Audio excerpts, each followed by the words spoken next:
The plan sounded like something straight out of a comic book, because, well, it was. Batman was supposed to leap off one skyscraper in Hong Kong, crash through the glass of another, snatch a high-profile Chinese crime boss, and get yanked out of the city mid-air by a military cargo plane. Smooth, fast, stylish. Exactly the kind of bold, no-nonsense move you'd expect from The Dark Knight. And to most people, it probably looked like just another cool, CGI-heavy stunt thrown into a superhero movie. But here's the kicker. Christopher Nolan actually wanted to pull it off for real.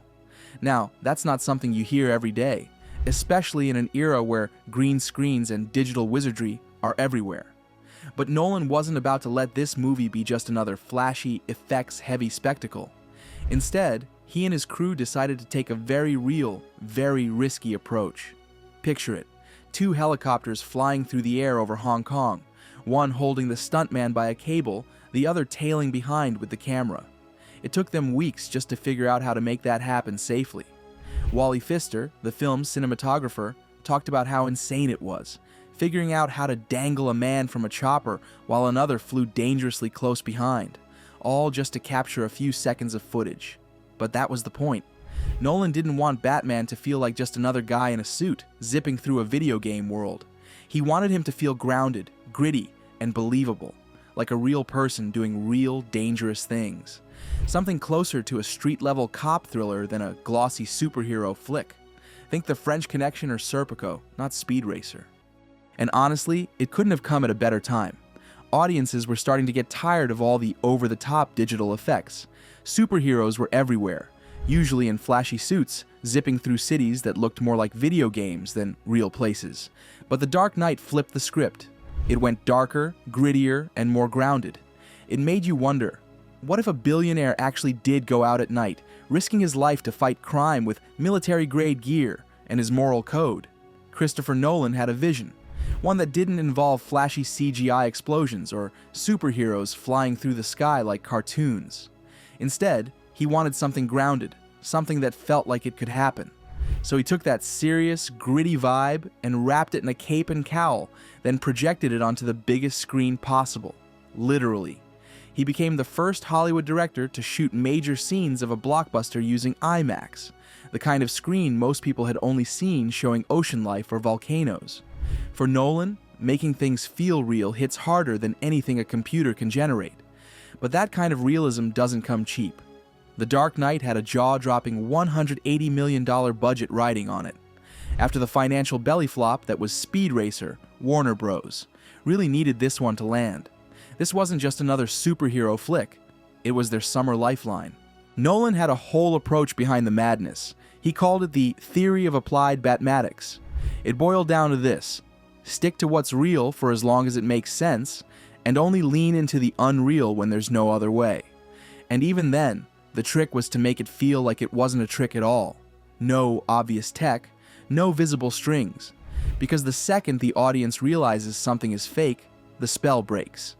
And with Batman, a hero with no powers, just obsession and gear, the goal was to keep everything feeling grounded.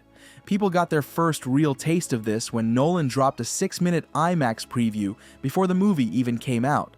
That bank robbery scene, the one with all the chaotic energy and the Joker's unforgettable entrance, didn't feel like typical comic book stuff.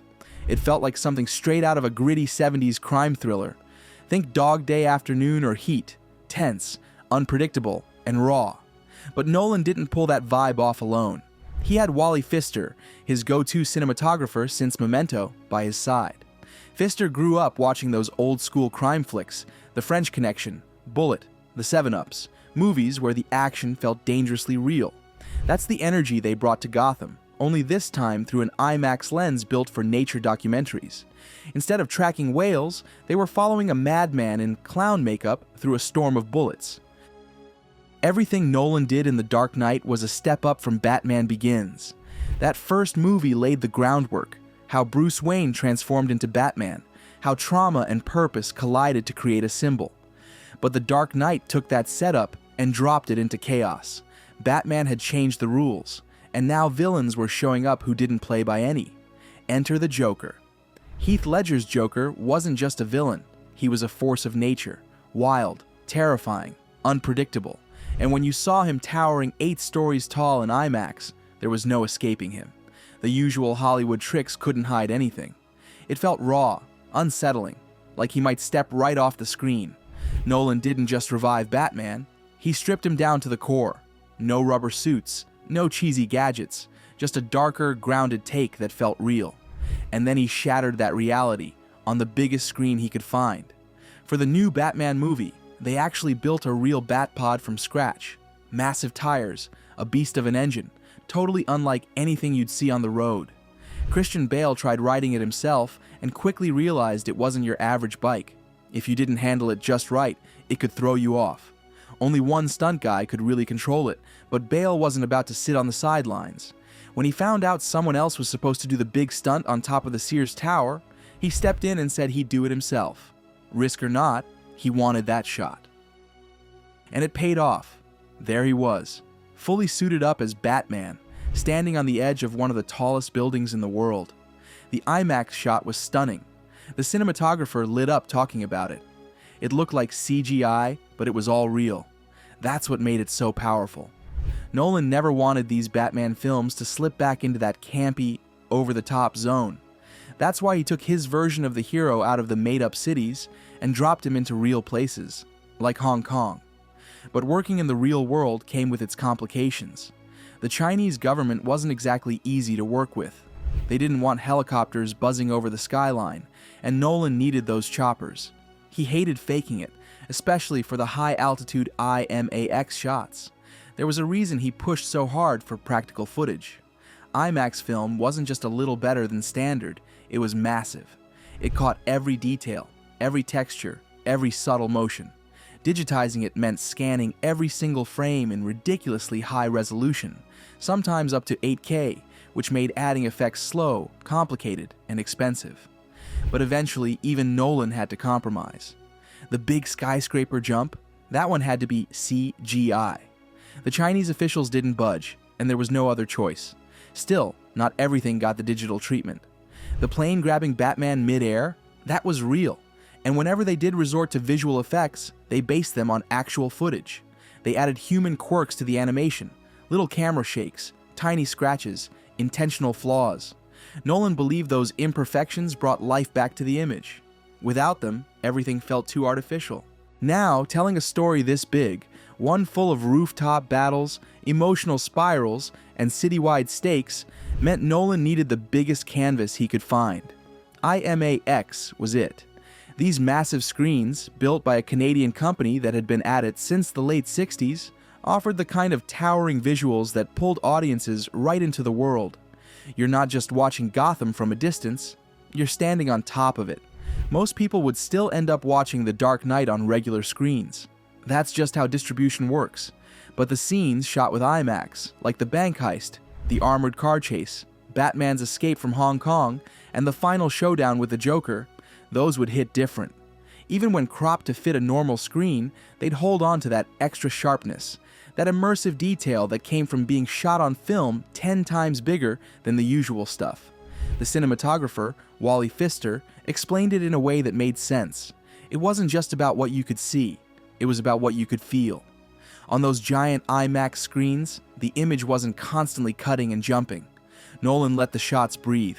You had time to look around, take in the little things, a flicker of light in the background, the shine in Batman's eye, a reflection way off in the distance, stuff you'd never notice on your TV. And that wasn't just a win for Nolan, it was a win for movie theaters too. You can't bootleg an IMAX experience, you have to be there, which mattered a lot, especially for IMAX itself.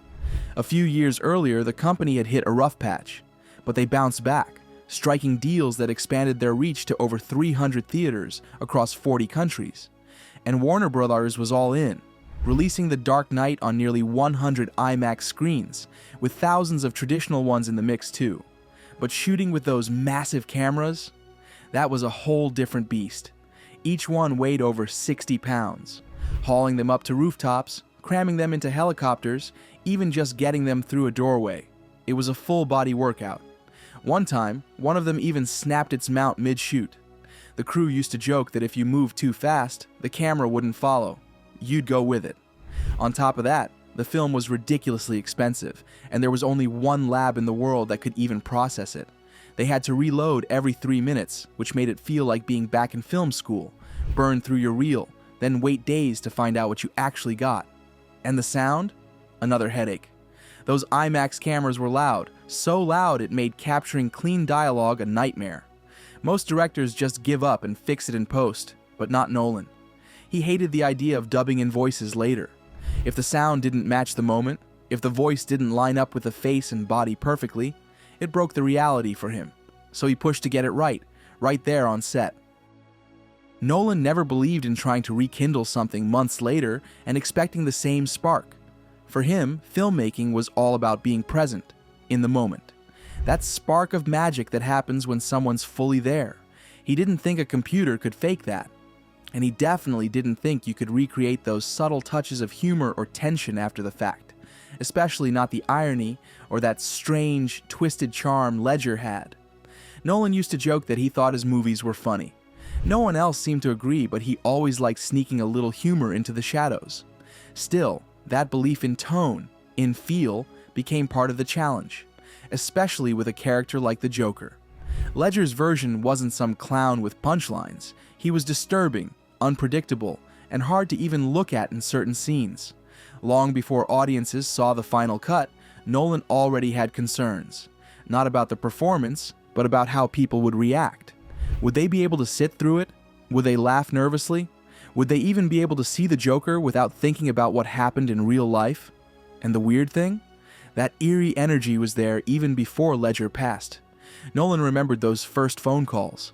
Ledger rambling about ventriloquist dummies, about giving the Joker a voice that jumped around in pitch. It sounded a little unhinged, but then he showed up on set and became the Joker, and suddenly it all clicked. It was electric. Unsettling, sure, but impossible to ignore. In a way, the Joker's wild unpredictability reflected the film itself. The Dark Knight wasn't your average superhero movie. It was something different, something harder to pin down. Nolan once admitted he didn't even know exactly what it was, but he knew it was what he wanted. Then he paused, chuckled, and said something that stuck with the crew. Be careful what you wish for. Thank you for watching. If you enjoyed it, please like, subscribe, comment, and turn on post notifications to stay updated with our latest content.